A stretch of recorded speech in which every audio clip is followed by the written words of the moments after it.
ലാൽ സലാം സഖാക്കളെ. അല്ല, ഇതാര് സഖാവ് സുകുമാരനോ? എന്താ സഖാവേ ഈ വഴിക്ക്? നിങ്ങൾ കൊടുത്ത പരാതി അനുസരിച്ച് നരേന്ദ്രന്റെ ഗോഡൌൺ റെയ്ഡ് ചെയ്തു. നിങ്ങൾ രണ്ടുപേരെയും എക്സൈസ് കമ്മീഷണർ പുറത്ത് കാണണമെന്ന് പറഞ്ഞിട്ടുണ്ട്. പെട്ടെന്ന് കൂട്ടിക്കൊണ്ടുവരാനാ എന്നെ അയച്ചത്.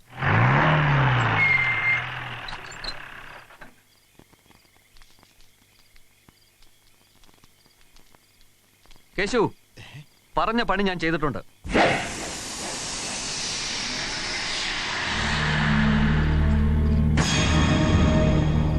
സുകുമാര, നീ ഞങ്ങളെ ചതിക്കായിരുന്നല്ലേ? വിടറാ, വിടറാ, ചന്ദ്ര, ചന്ദ്ര.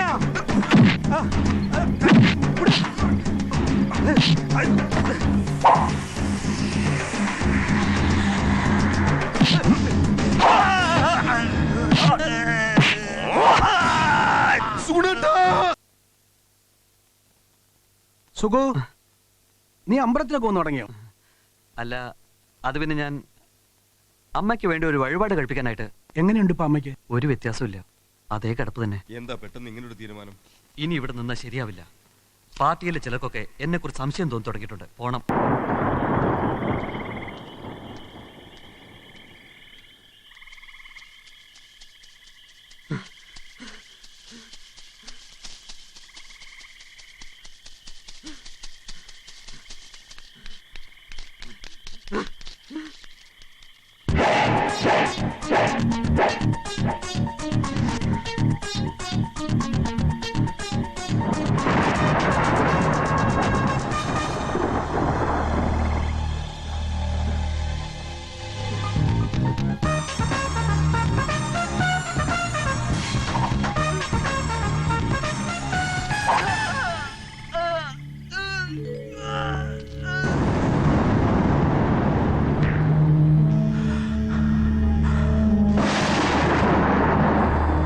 അച്ഛൻ പോയിക്കോളും.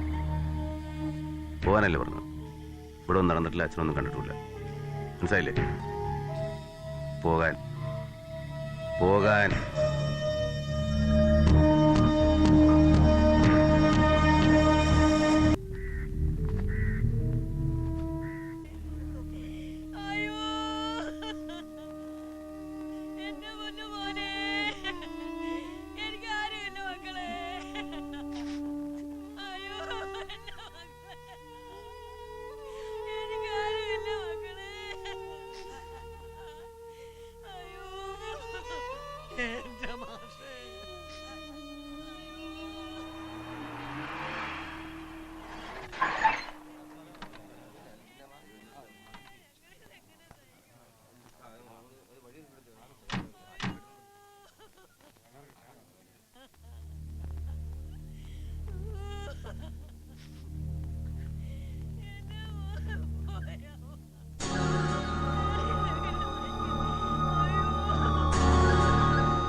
എടി, തൊറയില് പോലീസ് ഇറങ്ങിയിരിക്കുന്നു. നീ ചാരായ കുപ്പിയൊക്കെ എടുത്ത് അകത്ത് പോയി അതിന്റെ കുപ്പി കൊണ്ട് വന്നോ.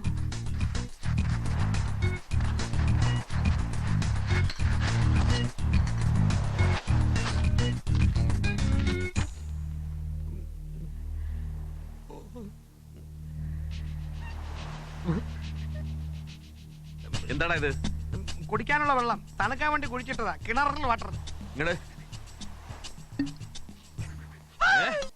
അകത്താരെങ്കിലും ഉണ്ടോടി? ഇനി നിന്റെ മോള് പെണ്ണങ്ങ് വളർന്നു പോയല്ലോടി.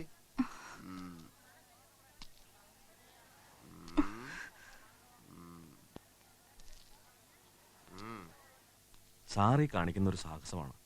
സ്വന്തം മകനെതിരായിട്ട് തന്നെ. ഇവിടെ എത്രയോ കൊലപാതകങ്ങൾ നടക്കുന്നു. കള്ളക്കടത്ത്, പെൺവാണിഭം, കള്ളനോട്ടടി. ഇതിലെ കുറ്റക്കാരെ പോലീസുകാർക്ക് അറിയാഞ്ഞിട്ടല്ല. പ്രതികൾ ഭരണകക്ഷിയിൽപ്പെട്ട ആളാണെങ്കിൽ കേസെടുത്തവൻ പെടും. അവന്റെ തൊപ്പി പോവും. ഇല്ലെങ്കിൽ ട്രാൻസ്ഫറോ സസ്പെൻഷനോ ഉറപ്പ്. ഈ കൊലക്കേസ് തന്നെ തുടർന്ന് അന്വേഷിക്കേണ്ടെന്ന മോളിൽ നിന്നുള്ള ഉത്തരവ്. അതിനെതിരായിട്ട് ഇവിടെ ആരും പ്രവർത്തിക്കില്ല. അതിനിടയിൽ ഈ സാക്ഷിമൊഴിക്ക് എന്താവില്ല? സ്വന്തം മകനായ ശിവദാസനെ സാർ അംഗീകരിക്കുന്നില്ലെങ്കിലും അദ്ദേഹത്തിന്റെ പ്രവൃത്തിയെ ആദരപൂർവ്വം നോക്കിക്കാണുന്ന ആയിരങ്ങളുണ്ട് ഇവിടെ. എന്തെങ്കിലും കാരണമില്ലാതെ സഖാവ് അങ്ങനെ ഒരു പ്രവൃത്തി ചെയ്യുമെന്ന് ഞാൻ വിശ്വസിക്കുന്നില്ല. പ്രവർത്തനത്തിലില്ലെങ്കിലും ഉള്ളിന്റെ ഉള്ളിൽ ഞാനും ഒരു കമ്മ്യൂണിസ്റ്റുകാരനാ. സ്റ്റാലിൻ ശിവദാസിനെ ആദരിക്കുന്നവൻ. അതുകൊണ്ട് ഞാനിത് കൊടുക്കില്ല. അച്ഛൻ സ്റ്റേഷനിൽ പോയിരുന്നല്ലേ? മകനെ കൊലക്കേസിൽ പ്രതിയാക്കിയിട്ട് അച്ഛൻ ആളാവണം. പഴയ സർവോദയനാഥ് അവന്റെ ചീപ്പ് സെൽഫിഷ് മെന്റാലിറ്റി ആൻഡ് ജോബ്. നിർത്തടാ. അറുങ്കൊല നടത്തിയിരുന്ന് രക്ഷപ്പെടുന്ന കരുതണ്ട, അനുഭവിക്കും. ഇല്ല, കൊല്ലാൻ വരുന്നവരെ കൊല്ലണം. കൂടെ നിന്ന് ചതിച്ചവരെ, പാർട്ടിയെ ഒറ്റിക്കൊടുത്തവരെ ശിക്ഷിക്കേണ്ടി വരും. അവരാരായിരുന്നാലും, സ്വന്തം അച്ഛനായിരുന്നാൽ പോലും. ഭീഷണിപ്പെടുത്തുന്നടാ. മേലിൽ ഇത് ആവർത്തിക്കരുത്, സൂക്ഷിച്ചോ. ഇല്ല, ചില നാശങ്ങൾ പറ്റിയിട്ടുണ്ടാവും. ഉവ്വ് ഉവ്വ് സർ. നമസ്കാരം സഖാവേ.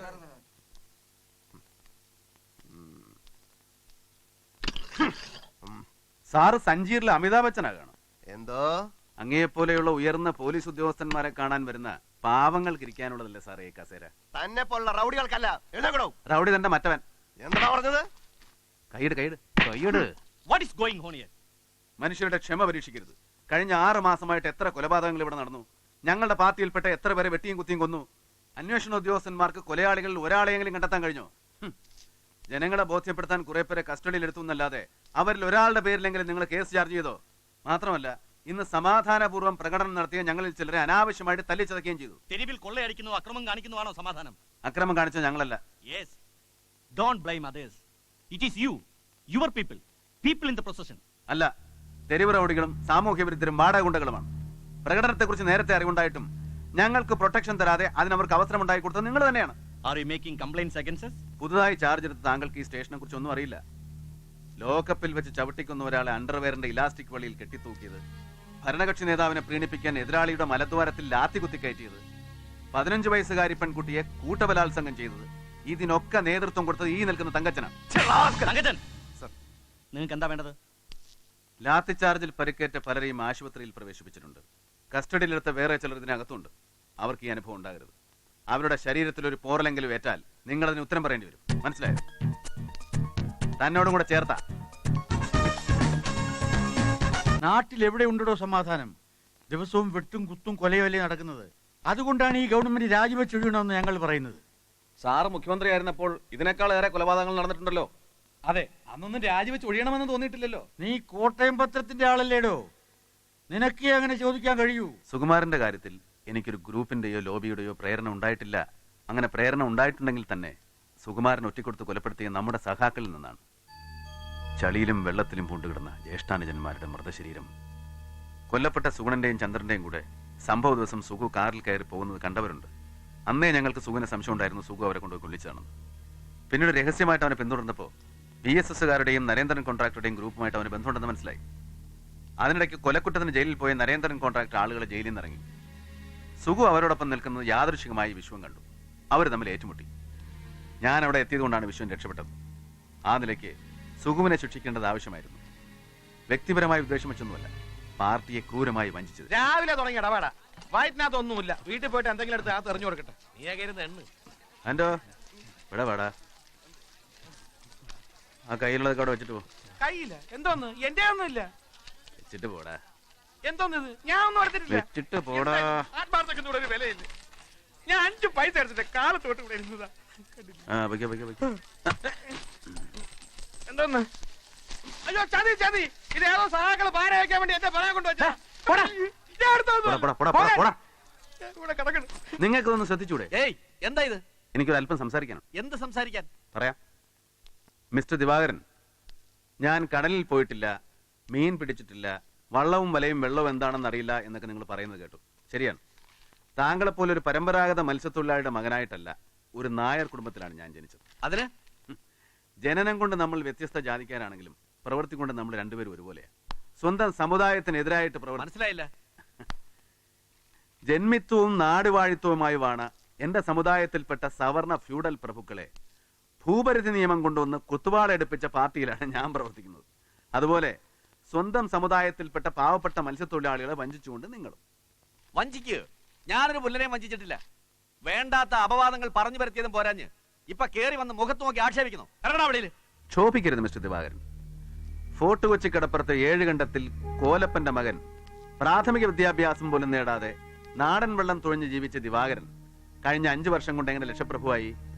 സമുദായത്തിന്റെ പേരിൽ തട്ടിപ്പും വെട്ടിപ്പും നടത്തിയും മന്ത്രിമാർക്കും ഉദ്യോഗസ്ഥന്മാർക്കും കള്ളൊഴിച്ചു കൊടുത്തും പെണ്ണുകൂട്ടിക്കൊടുത്തും സൽക്കരിച്ചും എന്നെ അധിക്ഷേപിച്ചാലുണ്ടല്ലോ. തൊട്ട കൊത്തും കുഴിച്ചുമുടി ഞാൻ. ചില നാണം കെട്ട മന്ത്രിമാരുടെയും ഇവനെപ്പോലുള്ള ചില വാലാട്ടി പട്ടികളുടെയും പിൻബലം കൊണ്ട് നിനക്ക് ഈ നാട് ഭരിക്കാമെന്ന് വിചാരിച്ചോ? കാറും എസ്റ്റേറ്റും ബംഗ്ലാവുമായിട്ട് കാലാകാലം സുഖിച്ച് ജീവിക്കാമെന്ന് വിചാരിച്ചോ? സ്വന്തം സമുദായത്തെ പോലും വഞ്ചിച്ച് തന്റെ ബന്ധുക്കൾക്കും സ്വന്തക്കാർക്കും മാത്രം ലോൺ കൊടുക്കാൻ കോർപ്പറേറ്റ് ഫണ്ട് നിന്റെ അപ്പനുണ്ടാക്കിയാനോടാ? നിന്റെ തറവാട്ട് തോന്നാണോടാ?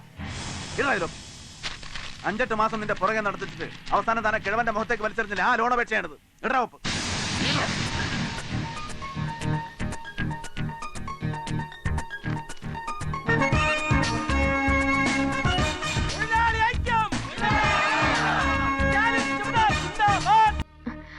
അച്ഛാ വേണ്ട, ഉറങ്ങാനെ വിളിക്കണ്ട. ഇല്ലേട്ടാ, ഞാനിപ്പോ കഞ്ഞി കൊണ്ട് കൊടുത്തോളൂ. അച്ഛാ, അച്ഛത്തെ നോക്ക്, ഏട്ടൻ വന്നിരിക്കുന്നു. അവൻ എന്നെ കാണണ്ട. എന്റെ ശവം പോലും അവൻ കാണുന്നത് എനിക്ക് ഇഷ്ടമല്ല. പോവാൻ പറ, ഇറങ്ങി പോവാൻ.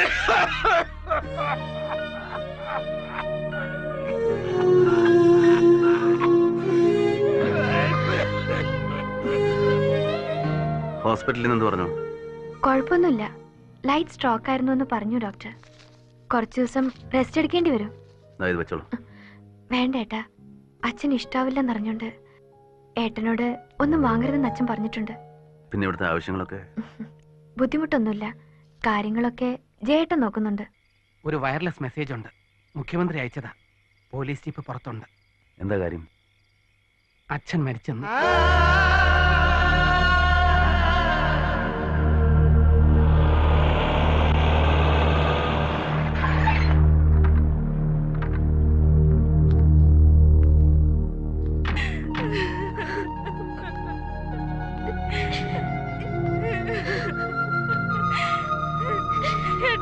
നമ്മുടെ അച്ഛൻ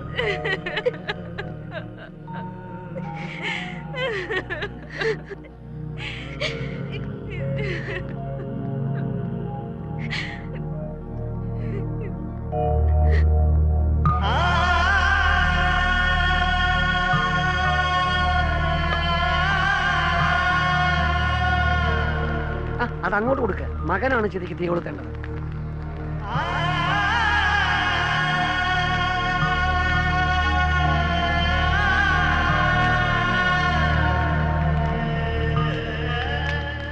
വേണ്ട, അച്ഛന്റെ അന്ത്യകർമ്മങ്ങൾ എന്നോട് ചെയ്യാൻ പറഞ്ഞിരിക്കുന്നത്. ഞാൻ കൊളുത്താം. അച്ഛന്റെ ആഗ്രഹം അതായിരുന്നു.